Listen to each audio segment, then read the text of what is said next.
তার নবী আলাইহিস সালাতু ওয়াস সালামের মর্যাদা কত। হাদিসের মধ্যে আছে ইসলামের একটা যুদ্ধের নাম গাজওয়ায়ে খন্দক।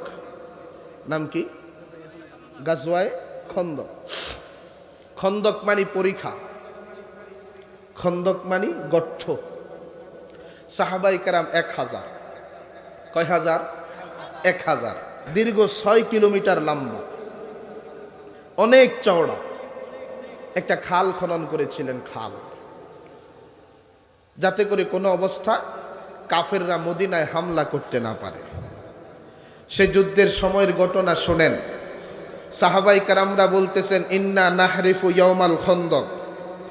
ওই খন্দকের যুদ্ধে আমরা যখন পরিখা খনন করতেছিলাম, গর্ত খনন করতেছিলাম, হঠাৎ করে দেখলাম যে ফারাদাত কুদিয়াতুন শাদীদা, বিশাল বড় একটা পাথরের চাটান, একটা পাথরের টুকরা ওই গর্তের মধ্যে পড়ে গেল।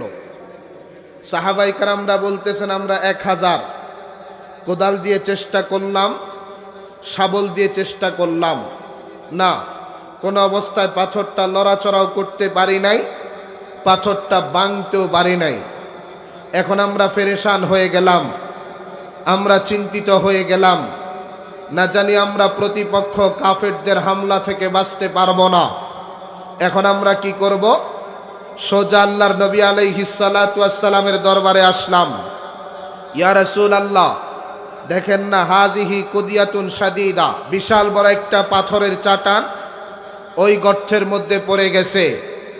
এতটাই চেষ্টা করলাম, না, কোনো অবস্থায় পাথরটা লড়াচড়াও করতে পারি নাই, পাথরটা ভাঙতেও পারি নাই। এখন আমরা কি করব রাসূল, আপনি নিজেই বলেন। আল্লাহর নবী আলাইহিস সালাতু ওয়াস সালাম বলতেছেন, আমার সাহাবীরা শোনো, চিন্তার কোনো কারণ নাই, পেরেশান হওয়ার কোনো দরকার নাই।